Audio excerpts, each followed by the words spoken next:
Hello and welcome back to another coaching session from leadershipmentor.com. In our time together this week, I want to talk to you about coaching is discovery, learning to uncover motives through questions.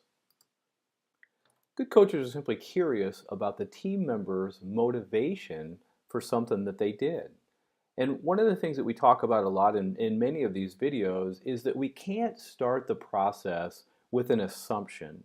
Now, we can take what we've actually seen or heard or observed firsthand, and sometimes we can even take some of the things that we've taken secondhand. Maybe it's from a customer, a perception of a level of service, whatever it might be. Those things are tangible things we can simply state, and we have a pretty good certainty that they are in fact true. But when we go into what is motivating or what caused that behavior, those things we just can't know as a leader. And so it's important that we start our process as a coach with really not an assumption about what it exactly is that is motivating or causing this behavior.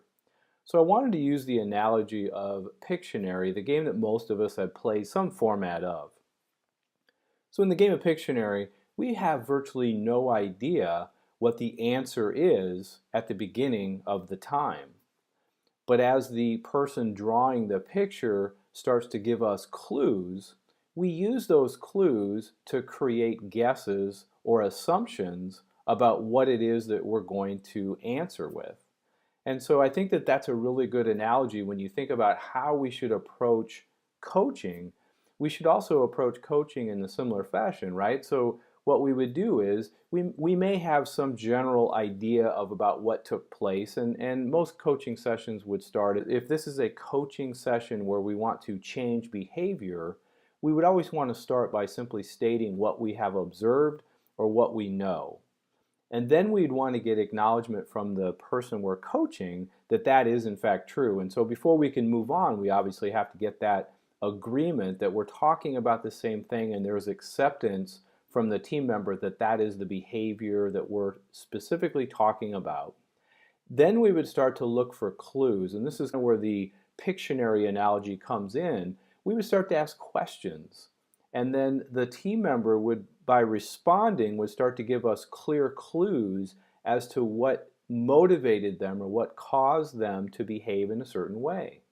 So we can't possibly solve the problem and change the behavior from the team member's perspective if we don't know what is motivating them or what caused that behavior. So I really want to encourage you as you approach your coaching sessions not to have assumptions about what motivated them or what caused them to behave in a certain way. Very important, and that is really a core lesson of how to be an effective coach. I also want to encourage you to look at our monthly mentoring program. Here in our monthly mentoring program, we simply deliver videos much like this, longer in length obviously, but it's going to help you to develop your coaching skills. It's going to help you to understand how to motivate and develop your team members.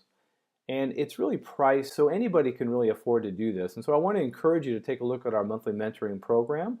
If you're not on our website, go to our website at leadershipmentor.com and just click on the monthly mentoring program and you'll get more information there.